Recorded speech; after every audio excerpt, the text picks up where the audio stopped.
So, good early morning to everyone. Welcome to the Foolish Tech Show, the new and improved Foolish, Happy Foolish Fun Show hour thing, jig, bobs, places. Doodads and such. How is everyone out there in internet's lands?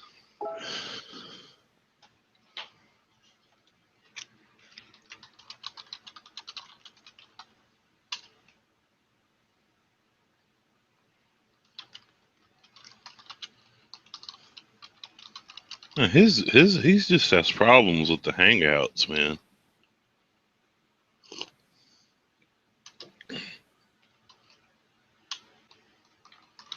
Maybe you should reformat.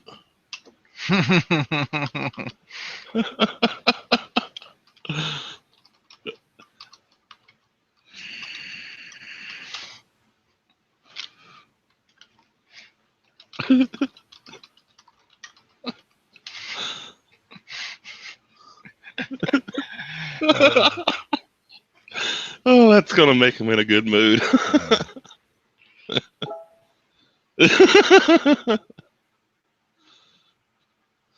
Oh. Then what was the problem? Yeah, I don't know what the issue was then.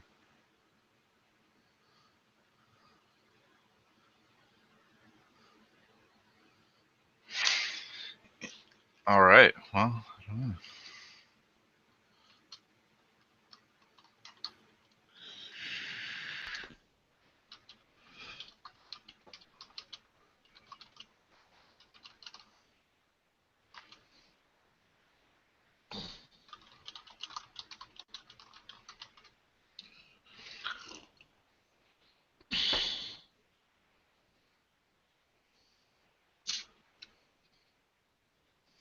I'm double checking YouTube and seeing.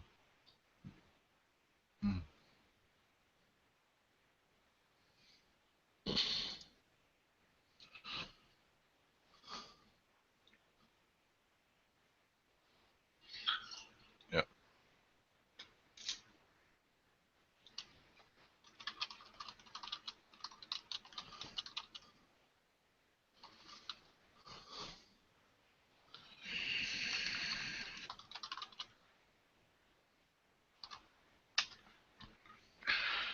Alright, well, while he gets that worked out.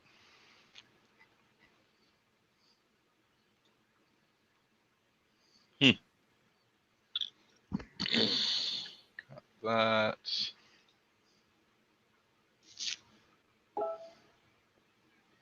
This. Huh. I wonder what's happening.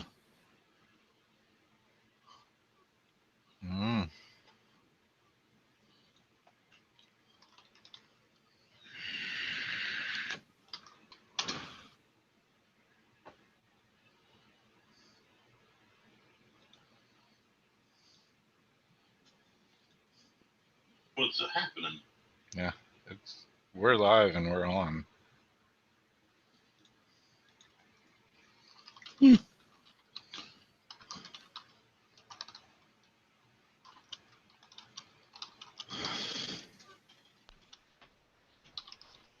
it looks like most of the rain has run through my area. It's windy as hell this morning. Has been all night. The rain looks to have stopped. Morning, Johnny. Good morning. Okay, you're way too happy. I'm actually super duper tired. When did y'all head back home? Last night at like 7 o'clock. Oh, well, y'all had like a 2-hour nap then, probably. I had like 1 hour nap just now. She slept the whole first half of the trip, and then I did. slept the second half of the trip, and then she slept again, so. Yeah, I slept drove. like an hour. Wow. I drove to Columbus. I guess it was back in 03. I mean, I've driven there a lot for various things. But this is the one funny one. I drove there in '03 for the Iron Maiden Dio concert, and a girl went with me, and we left. I forgot we left real early in the morning to get to the hotel just in time for checkout. And I'm like, look, I haven't slept. Could you just drive to Virginia? Just drive to the next state, and I'll take it from there. Let me get like a 45-minute hour nap before I start driving. She gets to the other side of Winston. I can't drive anymore. You're going to have to drive the rest of the way. 20 minutes.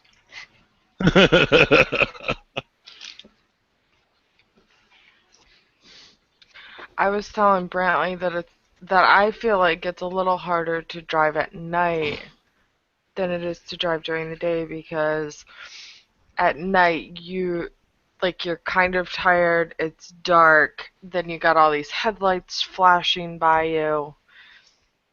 Oh, It is, especially if you're not used to long trips at night. The guy I drove a truck with, he couldn't drive at night. Same thing. the last 2 hours of the trip, I'm like struggling to stay awake. I was so tired. See, I'm the opposite way. I prefer driving at night because it's, I do too. No traffic. yeah, nobody, all the idiots are not on the road. I don't care about lights. I'm fine with that. As long as I've had plenty of sleep, I much prefer doing long hauls at night. I remember one time I was heading up to Green Bay, and we were out in the middle of nowhere. It was about 3 in the morning, and I got beside a van that was playing a cartoon in the back. I drove beside them for like 30 minutes watching their TV. This is out in the middle of nowhere. There wasn't even a radio station I could pick up, though. That's fun. I have done that before. It gets dangerous, though, like following somebody and watching their kid show in the back. Hey, looks like Nick got in. What'd you have to do, Nick? Good morning, sunshine. I don't know. Morning. Just try again? Guess so. Brute force. That's the way of every hacker. It's easy. Weird. So, everyone out there, we were talking about driving back from Ohio Linux Fest, which we just went to. Not even 16th as fun as Spice World. So, if you have to choose between going to Ohio and Austin, go to Austin. And this is the new and improved Foolish Tech Show. We're on a new schedule. We're going to stick with going forward. Monday at 8 a.m., Tuesday at 10 a.m., Wednesday at 2 p.m., Thursday at 4 p.m., Friday at 6 p.m. So we can kind of try to give everyone a chance to jump in and join our live chat. And if you're not there, there should be a card if you're watching YouTube that has a link to join the Foolish IT .com/live, and you can join our live chat there. We'll talk with you. And I see people are all, or there was one person in here. Mark M. Anyone here? No. And MVCS, hello. And hello again, because we can't leave hellos out there. Oh, man.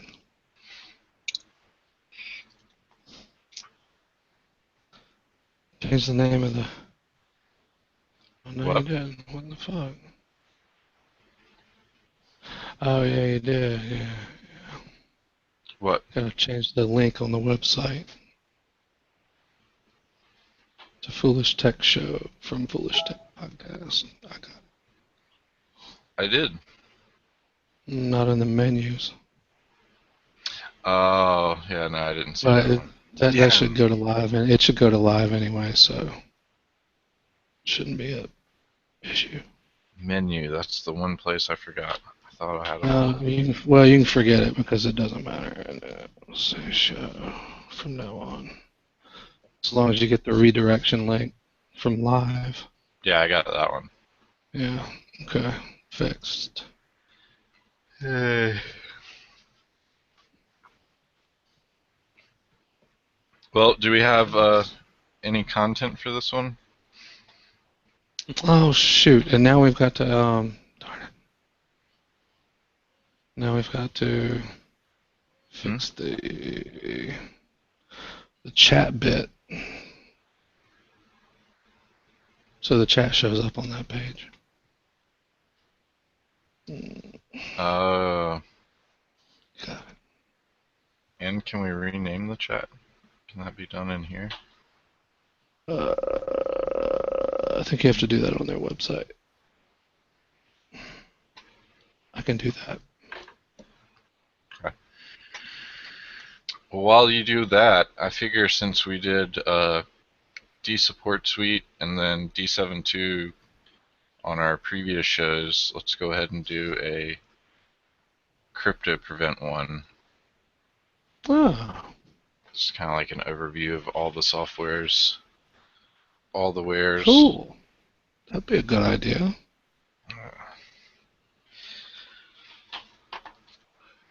Let me get my demo system up and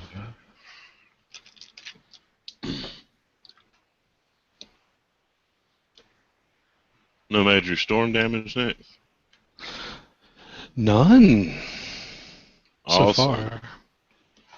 It was funny. I'd ordered something from Amazon last week. They said it was going to be delayed from the hurricane, and it's getting here like 2 days earlier than they said it was originally going to. Hmm. That's good you had no damage, man. Yeah, thank you. apparently we have a state of emergency in our state. Charleston is like half underwater, so houses were falling into the inlet. And Columbia, which is like 2 hours south of here, is underwater apparently. Jeez. Move to Charlotte, get your oceanfront property. Yeah, right. And supposedly the south end of town is underwater, but we just saw a couple downed trees. We haven't seen any flooding here yet. But I mean, when it rains heavy, it floods even, so I imagine it's coming this way.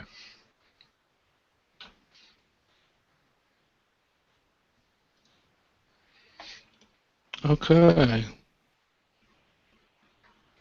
Renamed.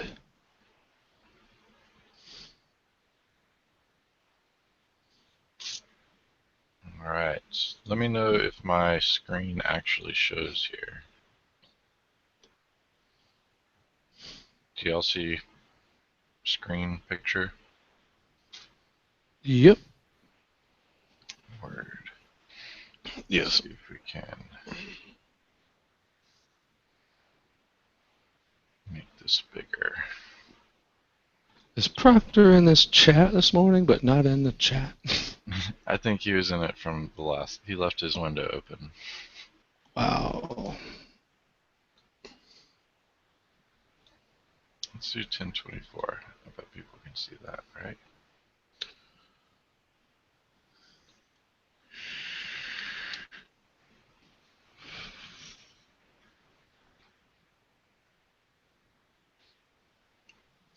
I guess that makes it bigger. Can't really tell.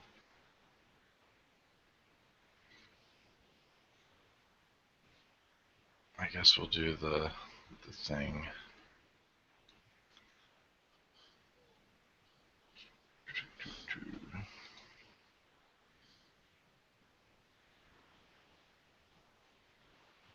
I think it's visible enough. Just in case, because we'll have some small things coming up on that next window. All right. And hey, when you're done with this, just for the unviewers right now, I'll show off what I've done on Kill 'Em All so far in D7X. They're coming up. Awesome. Go ahead. So we got CryptoPrevent. Basically, overview for this is it was designed to stop the original CryptoLocker using group policy software restriction policies. And it in turn ends up blocking a lot of the variants with those policies, and then also a lot of other malware and spyware and viruses, because they all kind of use the same locations to try to run from, and these are all locations that normally you don't want any executables to be able to run from. So when you open it, you get this simple interface, which basically just lets you set protection levels. And there's an additional section that's been added that's not just the software restriction policies, and we'll get a little bit more into the details on those, but basically it's a filtering protection which uses hash definitions and matches the file with a hash definition to filter out and prevent programs from being executed that way as well. So there is more than just software restriction policies, but a lot of the policies are really where most of your protection comes from, and in the new version 8 we'll be applying those hash definitions differently, so you'll be able to select folders to match anything that's in that folder, not just executables and things. So will be a good update there coming quickly. But let's go over what we have here, and basically you get to select your protection level. None is basically like having no policies or protections installed or set, and this is a good level to have if you're trying to install some software, you have some things you want to do, but you like using the higher protection levels. You can set it to none, go ahead and install your software, everything should install fine, then you can go back and do your maximum protection after that, because those protections will actually block some installations and things. You have your basic one, which just applies a few of the generic original CryptoLocker prevention rules. Your default set it and forget it protection is basically the best compromise, which it's always a compromise with security between convenience and protection. And default gives you kind of the best of both worlds there. It gives you enough protection to keep you safe for majority of the cases, but gives you enough leeway so that you can still install programs, still use your computer like you would normally without having to go back to a different protection level to do certain things.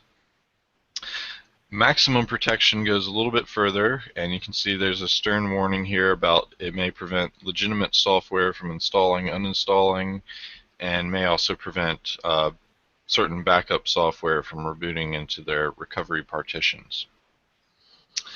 Then you have maximum protection plus program filtering, and you can see this one is a beta because of the way it's implemented. A lot of legitimate not a lot of, but some legitimate software gets blocked with it because of how it is implemented to filter out exe and com files. So essentially what happens is it has, whenever you launch an exe or com file, it launches its program filtering module, which checks against a hash definition. If it doesn't match, then it launches the file. Some programs like Microsoft Office Click to Run and other Microsoft things and different programs like that, or if they're just kind of a link launcher, those things kind of don't like being messed with at all, so that's where you kind of get some issues with legitimate software. But the folder watch in version 8 kind of takes care of this issue so that you don't have to have program filtering for all exe and com files. You can do it for just specific folders, which is where normally your users or anyone is going to end up downloading their files to the desktop, to My Documents, to Download folder. And you just want to check all files that get created or changed in there to see if they match against the hash definition and then take action from there. So those are the different filter levels. Basically you select which one you want, hit apply. It goes through, applies those protections, asks you to restart, and then you are set basically. And it doesn't have anything that runs all the time since it's using the group policy and the filter module. The group policies are built-in protection with Windows, so those are just built into Windows. Anytime you run anything, things are already run through them if they're turned on. the filter module isn't running until you actually run an exe or com file, and then it's very quick and light and goes through. Before we go ahead and apply protection here, I want to jump over to the advanced options and show you a little bit more of the details in there. So these are the software restriction policies, and these are the locations it's going to end up blocking. And you can see the system variables or environmental variables. Is it system or environment? It's environmental variables. I think so. These are the locations that will be blocked. You don't want anything running in the root of your user profile. You definitely don't want anything running from the recycle bin. Root of the program data, you don't want anything there. Startup folder, this may confuse some people because they do want things running from the startup folder. But if you go and check your startup folder, you should only have link or shortcut files in your startup folder. You don't have actual exe or executable files there. But it is common for malware and viruses to drop an executable in there so that it reinstalls itself or starts running easily from the beginning of the system. That is true. I just want to point out that I have heard of one app, and I don't remember what it was, but it was just some app by some small developer like us that actually drops an executable in there, and it's actually legitimate, but it's like of such a rare usage case. Yeah. And I also want to point out that the local app data variable is not an actual environment variable. It just represents the app data / local on Vista 7, that folder, or local settings / application data on XP, which on XP it doesn't have an environment variable for that. So, but the folder nonetheless, the location exists. So, but for Vista and above, it's there. So, excellent points. The only one in these locations that you see that are for all of them is your app data folder, and that one is the roaming in Vista Plus, right? Yes. And normally you wouldn't have any EXEs installed there. I think Chrome installs to local, so like your software that installs, normally that goes in the local, which we're not doing the subfolders of, just the root. Those directories are intended by Microsoft for developers to use to store application data, not application executables. However, some do. So, yeah. And certain ones like Chrome, especially Spotify, any Chrome variants, different programs like that that try to be user-based programs. So like they're not installed for other users if you install it to that one user. I do also want to point out one thing: the local app data variable. There's not a \***, meaning there's no automatic option to do all the subfolders of that. And the reason for that is if you did block all of the subfolders of that, you're going to block the temp directory for the user, which will contain executables and can stop program installations of legitimate programs and other things running, updates and miscellaneous. But that option does exist. It's further down the page, or actually it's in a different. Is it on a different tab? No, it's further down the page. Never mind. Down here. My bad. I'm thinking of the new one. So the other ones, and you can see here, everything in this section is recommended. So all of these protections are your best ones, which I believe all of these are selected when you do default. So, that probably really messed people up there. Anyway, let's go on. The next ones we have blocking some key files. vssadmin is the volume shadow shadow copy service. Yeah. And this is the file that makes it so you can create and delete volume shadow copies. And I'm not sure, they don't use it to encrypt it, they just use it to go through and delete all of the volume shadow copies, right? Correct. The malware will use that tool to delete any volume shadow copies, which are your backups of. Yeah. Well, the Windows trying to automatically back up Yeah. copies of it. So definitely not That's something. also known as also known as previous versions in some versions of Windows. It's called previous versions. Definitely not the backup to rely on, and highly recommend you have a good solid backup, if not more than one backup option, and check that you can restore that backup regularly just as much as you check to make sure it is backing up and not getting an error. So, but there have been cases where people have been saved by this. Their backup for one reason or another wasn't working. The malware or crypto virus got past their antivirus and CryptoPrevent, and they were able to recover some documents still using Shadow Explorer because it still blocked the volume shadow service admin.exe. So they were able to use Shadow Explorer, another program, third-party developer, that you can use to go through and quickly look through all those previous versions and see what other files you can access. So kind of multi-layer protection here for that option. Then these two, syskey and cipher, are both used for authentication and encryption. I think this one's to deauth the passwords in the registry, and this one is to manage like your Windows encryption based on the user and all that stuff. A syskey is actually for the SAM database. It's not really like I'll put a summary of what it is actually for in chat. But it's been used by some malware to lock down the SAM so Windows doesn't load. Essentially, I mean you can't do anything. And cipher is for encrypting the file system. Yeah, and that's the user level encryption. Like if you select encrypt my files in Windows, that's what gets used for that.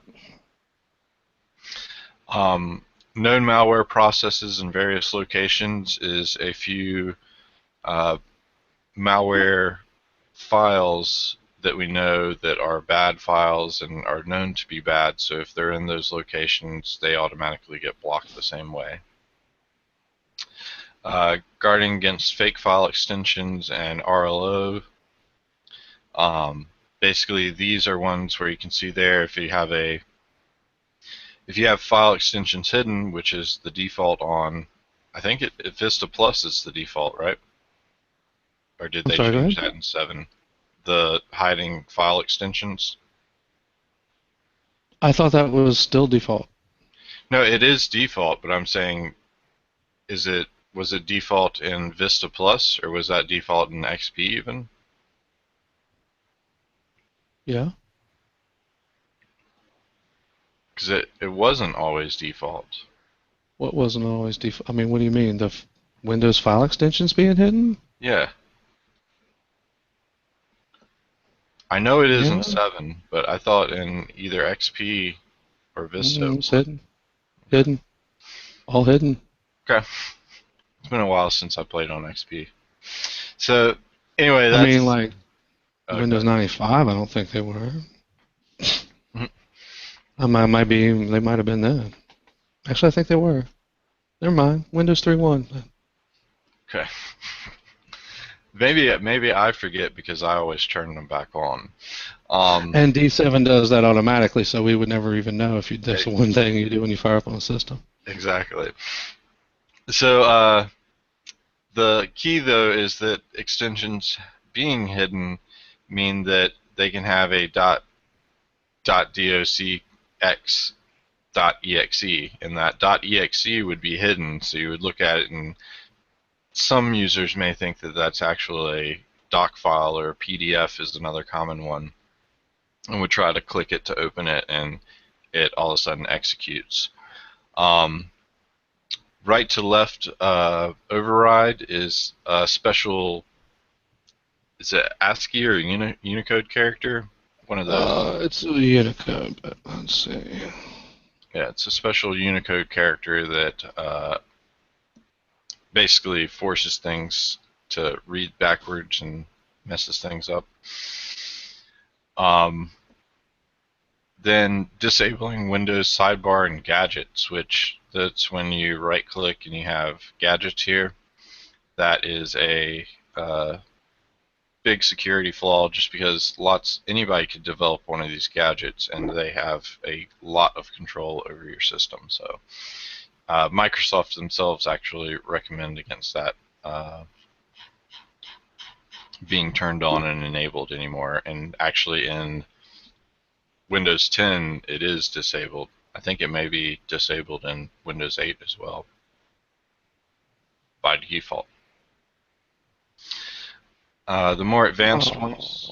What? Malwarebytes has decided to put a T in there for the word to and call it RTLO. Oh. At least they're paying attention to us because we're the only people that have ever put that in any protection mechanism, period. Yeah. To stop the right So, left override. Yeah, they're paying attention to us anyway. That's good. It's because you emailed that guy. Mm-hmm. Put yourself on the radar. I did. So next protections we have are local app data, and this is the subdirectories of that. So the one up here is just the root of the folder, not the subdirectories. This one covers all the subdirectories in that folder, and you can see this includes your temporary files, which when you're installing software or when you when you extract files, doesn't that go to your temporary folder as well, or is that a separate location? Oh yeah, they go temp. Yeah, so it could be blocked here as well as here. This one goes a little bit further and more in depth on specifically blocking the archive. Yeah, it just blocks extracted files.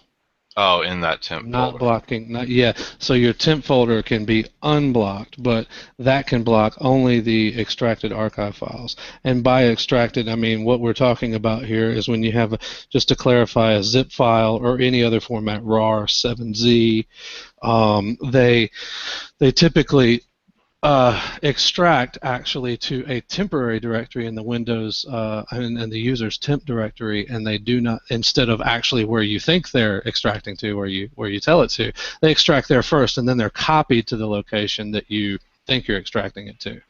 So it's just like an extra step. Basically, this just cuts out the ability to do so.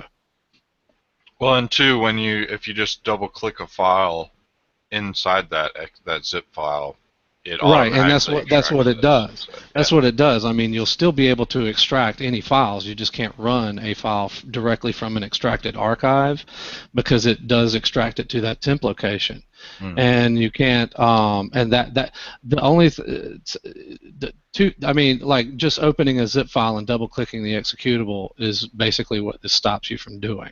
But what it also stops is program installations that use packed self-extracting archive files to run a payload, malicious or not.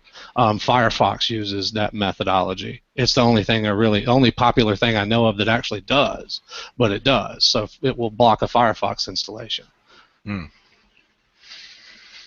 But it will also block malicious software from doing that as well, which is done sometimes. I think the most important thing about this setting is it's really to prevent people from just kind of jumping the gun on what they've downloaded and running.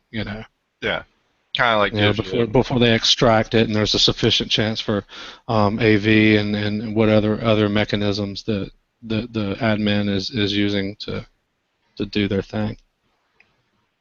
Kind of gives you an additional warning layer, so even if it does block Firefox, at least, hey, I'm trying to update Firefox. So, well, I don't think it blocks its updates, just the initial install, but I'll have to double check. I just ran one this morning. It seemed like it would have been that, but I didn't have that turned on, so I can't tell you for sure. Next one is preventing execution of bcdedit, and this will block malware from altering your Windows boot options, and may block some certain backup applications. Do you know any of the specific applications that may block? You're muted. Oh, thank you. I do not, but I can tell you what to look for. And what to look for is a backup application can operate in several different ways. It can just copy a file. It can use the volume shadow copy service, which we discussed earlier with the vssadmin, or it can actually use a cloning type method, like your cloning software, Acronis and Ghost back in the day, Norton Ghost and all that other stuff. This will block the cloning types because what they usually can't clone from within inside the OS, so they have to reboot to their own partition on your hard drive. Basically, when you install the backup software, it would create a small partition on your hard drive that it can boot to and then run its clone. That's what it won't be able to do. It won't be able to reboot to that partition because bcdedit, what it does is allow you, and I'll put the link in the chat in a sec, what it does is then allow you, of course, to modify the bcd store, which is your boot configuration data, and basically determines what partition you're booting to. Mm-hmm. So what the backup software in question does, I thought, I could say, I guess, Acronis True Image Home or something like that, for example. I believe that would be one, where it would use the cloning method, and it will reboot into its own partition, but it won't be able to do so if it can't use bcdedit. Yep. So that's one good example there. Do you know of any? And it's also important to note that this is not going to stop any real-time backups because you don't reboot. Your computer doesn't magically reboot while you're using it to do these things. It may do it on a schedule, but it's not going to do it while you're using it. So it's something you can disable to then back up easily. Mm-hmm. So do you know what malware uses it for? Is it so that, I mean, it's not creating, they're not creating their own partitions. They are. They are. Yes, they are. That's why that was put in. Awesome. So, mm-hmm. So malware is taking advantage of ways that legitimate software runs too. So. Yeah, it can plan its own data there, and it can also just prevent you from going to safe mode, for example, or whatever. Think of that. I mean, more obscure stuff. All right, so that's the software restriction policy section. Then we have our filtering, which again, this goes off hash definition files. When these are applied, I think there's just under 400 software restriction policies. When with the filter module, there's over 12,000 definition files that it checks against and tries to match. And those are provided by Sane Security. Sane Security. SaneSecurity.com. Yeah. And what we have here is it will apply suspicious filtering or constant filtering for CPL, SCRs, or PIF files, and that's control panel files, screensaver files, or DOS executable files. Let me throw in there before we also move on that the number of policies that are created has no direct effect on how fast Windows is performing for you.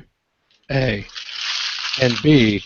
So it's like the fact that you hear there's almost 400 or something is not really going to make a difference if there were 10.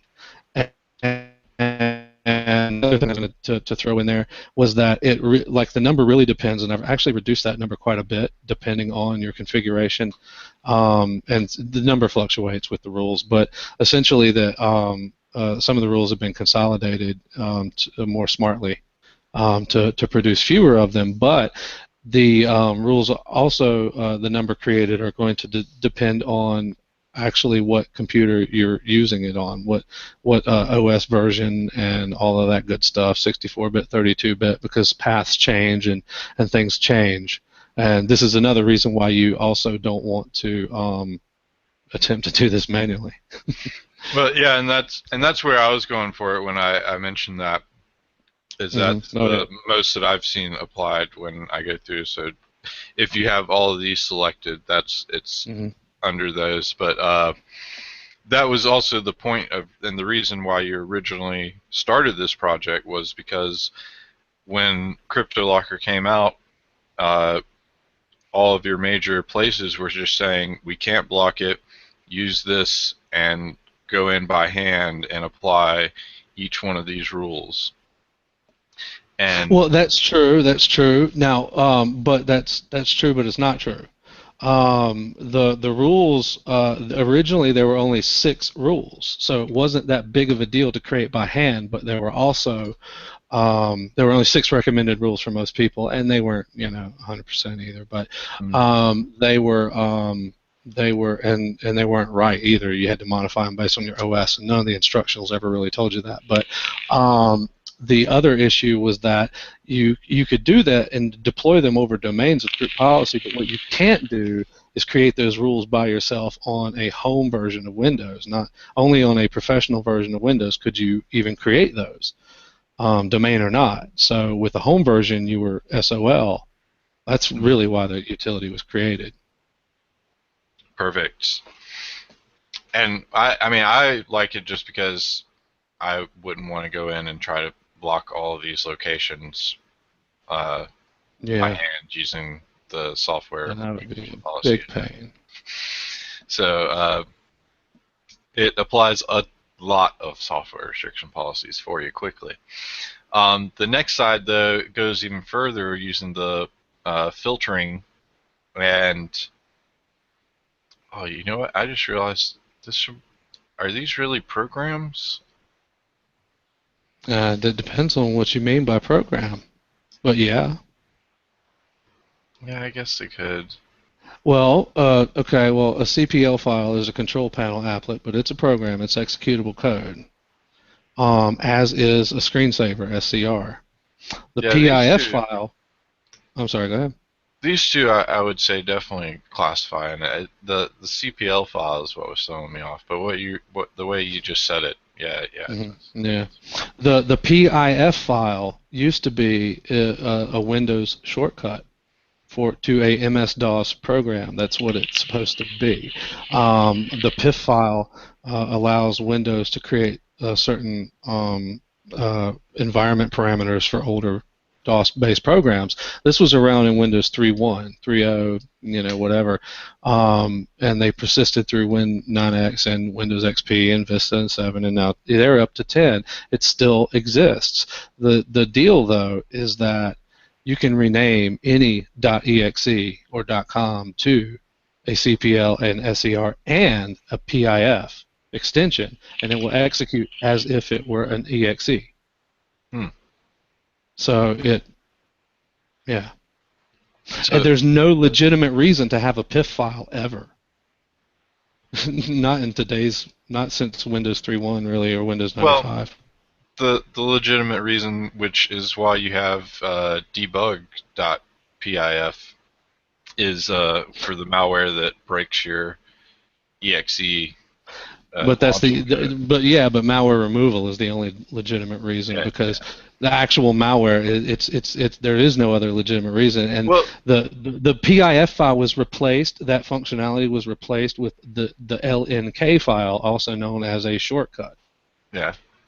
But so that's what is used ever since XP. So that's what we should be used. Everyone should use. Does LNK do the same thing and launch it like an executable? No. Well, LNK is just an LNK. The PIF file, I don't know why it's treated like an executable. I have no idea, but it's not just malware. Your executable registry can get broken, especially if you are one that goes in and prunes your registry for no reason.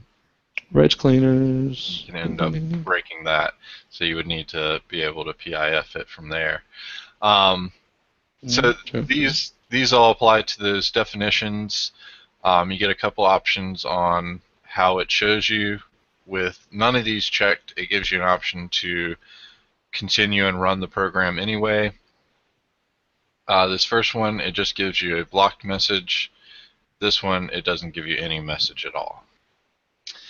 Then the last filtering option is to apply it for all exe and com files. And like I said, the way that this is implemented, it causes some issues with programs that don't like to be messed with in that way. So that's where the idea for Folder Watch came, to recreate how this is being handled, and will apply a lot better. It'll end up using a service that continually scans when those changes are made in those folders you have selected, match any of those files against the hash definition, and quarantine them from there. So, you can undo protection quickly, which is like setting it to none. Apply protection, same thing here. You also get a test protection button where you get to test and see if protections are applied.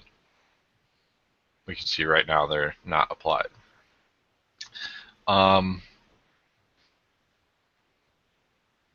Other options we have are the software restriction editor, which you can see your whitelist policies. You can go ahead and whitelist all executables in currently blocked locations, or whitelist executables currently in all blocked locations. And essentially what that'll do is, if you have any of those executables installed, like Chrome or Spotify or any of those that install executables to those locations, or for some reason you have executables in those root folders, this will whitelist them here. You only want to do this on a system you know isn't infected, and even when you do this, you want to still go back and check what got whitelisted, because this would be actually a quick way of finding out if malware was on the system. If you found some randomly named files showing up here in those root folder locations, more than likely those are going to be virus malware files. So you want to check more into that and get them off of there, just in general. You can also go through and apply your own whitelist policies and blacklist. You can create your own blacklist policies. This is only available if you have the premium edition, but you can also see all of the other blacklist items in there, and we'll come back and check this one out once we apply some protection here. And other than that, you can make your own hash definitions. So if you have a MD5 or a SHA 256 hash, you can go through and add those in and have them blocked on your own. So you can even use this to block certain files that you don't want running on the system. You can use our free utility Quick Hash and get the hash file or hash definition for it, and then add it in here, and that can block certain things. So if you don't want AOL Instant Messenger running on your computers, you can go in and add the hash file for that executable and stop it. And that is about it. No, completely forgot the best thing here. Another premium feature is the email alerts. So you can be alerted in real time when something is blocked. And we have one set up for Gmail or for Advanced. This one you do have to have a premium license for. And you can also check out the event log to see any events that have been thrown or processed. And right now we don't have any here, but you can show only since last reboot and rescan.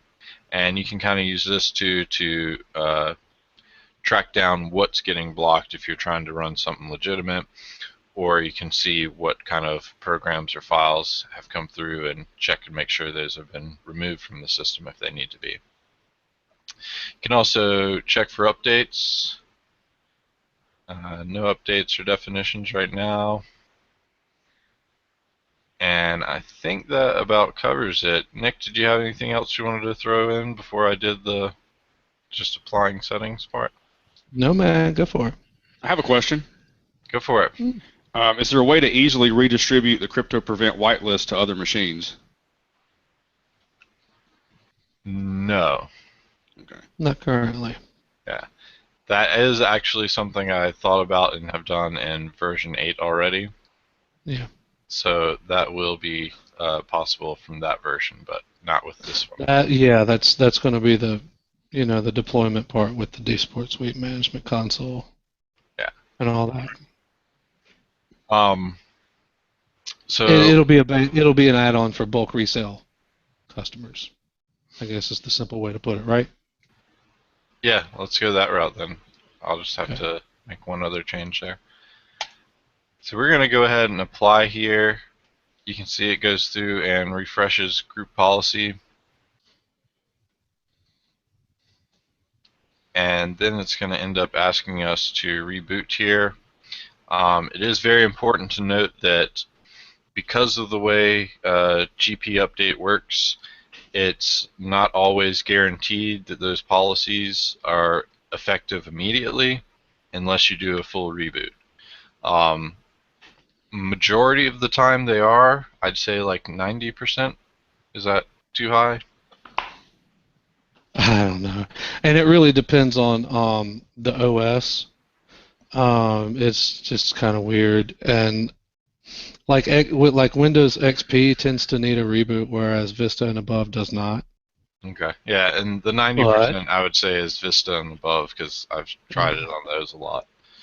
But I have seen one or two times where it hasn't done it. So I always highly recommend a restart. This one isn't just a restart because type thing. This is we actually recommend you probably should restart here. So we're going to say no, though, just so we don't reboot and lose that little bit of time.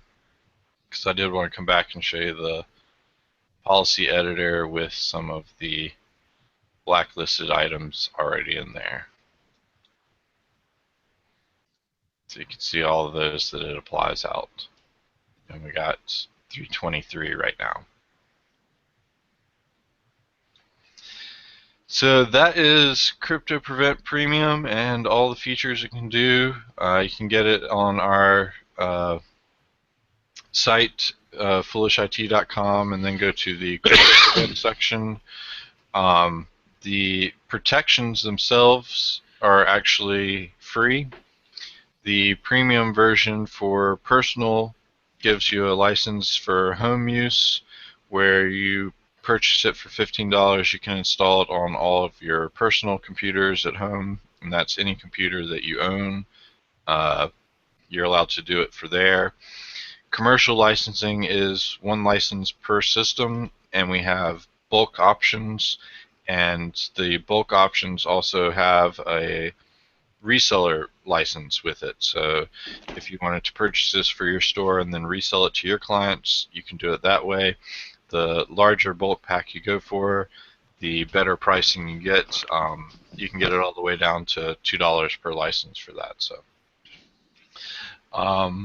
speaking of the bulk side, when you do a bulk license or reseller license, you'll actually get a customized installer. So all of those protections that we just went through, you can go through and create your own setup.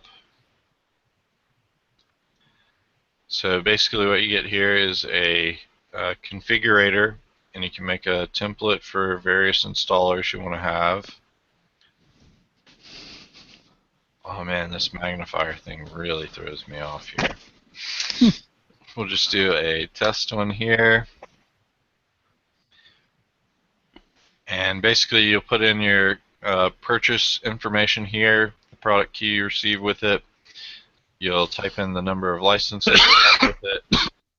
This zip password is to encrypt the zip for the password, or to encrypt the zip that you'll receive the installers in.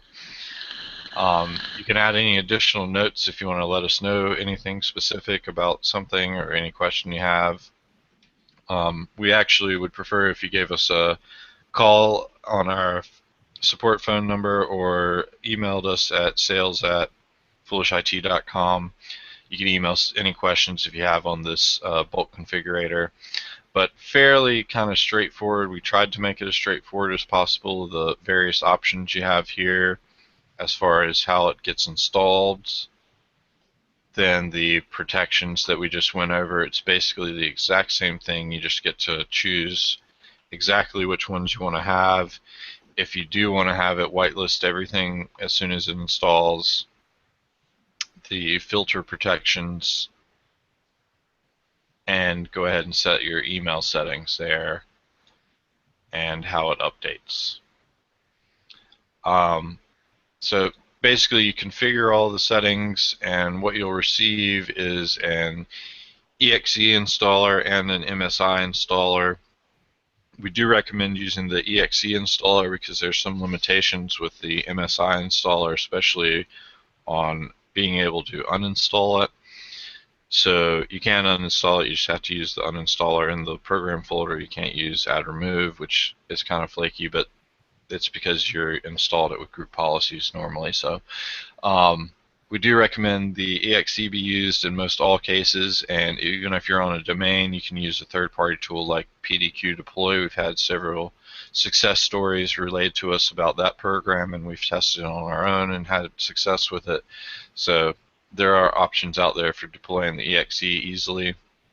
But essentially what you get is exe. You can either deploy it across your domain, go around to each computer, run it, and it applies all those settings, automatically applies. You want to reboot the system, everything is set and done. You don't really have to go in and even open up the program using that bulk or resell edition. So very, very good options there, and just kind of wanted to go over that a little bit. Once you do have everything set up and configured, you finalize and submit it to us, and we will get your setup and get you an installer back to you. And we do have to create those by hand, so it may take normally less than 24 hours to get the installer and everything back to you. So past that, we do want to also note that if you need additional installers, when you purchase your bulk pack, you get one installer included. Any additional ones you need, so if you want to have different emails configured for different locations, different protections set up for different things, you will need to pay an additional $25 for each additional installer, since we do have to do these by hand. So just going over those, I think that pretty much covers everything with the bulk license and CryptoPrevent itself. We'll go ahead and throw up the page here. So again, that's on our site, CryptoPrevent Malware Prevention. You can see the free and premium versions, all the various versions we have. The free version gives you all the protections, but you don't get automatic updates or email alerts, and you can't make blacklist policies, and you can't do some of the scripting features, command line functionality. Premium edition is for personal home use, and again, you can install it on all of the computers that you personally own in your home. Premium plus maintenance also gives you demaintenance, an additional program that does some automatic maintenance and cleaning of your PCs. Then you have your bulk resell editions, and they range in packs from 10 to 500 pack, or even an unlimited quantity.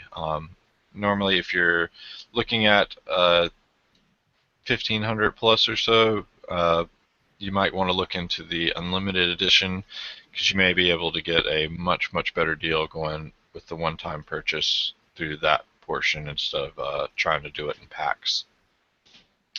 But otherwise, from there, I think that's all I wanted to mention on here. And we've gone over, I think, everything for CryptoPrevent. Anyone else have any questions? Nick, did you want to have anything to add or throw in there?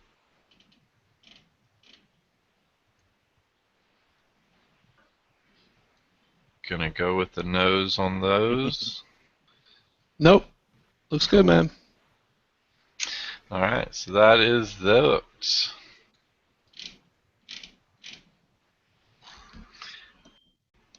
And that covers our show for today. Did you still want to go over your Kill 'Em All and D7X editions? Or you want to save that for tomorrow? Later. Okay. All right. Well, that was our first Foolish Tech show. New and improved, making changes and improvements constantly every day. So we'll be here 5 times a week. We're trying to keep it in about an hour and focus more on our tech content and going from there, I guess. And Mario, thanks for the ring, man. Oh, sweet. Awesome. Let me click on you to go back for that. That's It's my awesome. new wedding band. It's my new Mario wedding band. Sweet. So shout out to NetHunter. Thanks for that. I'm sure he'll be watching the show later today on his interesting setup that he goes through for that. So.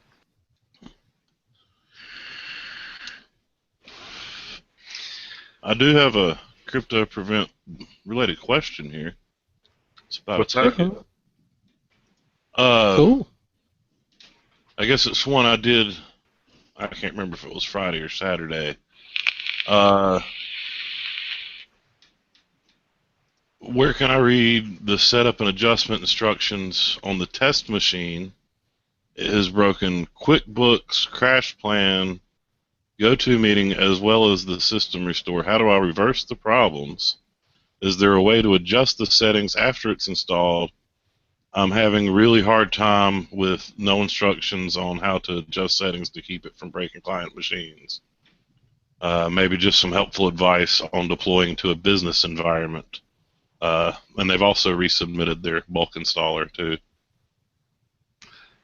So a good point here is, again, you can use the free version. It has everything on the protection side.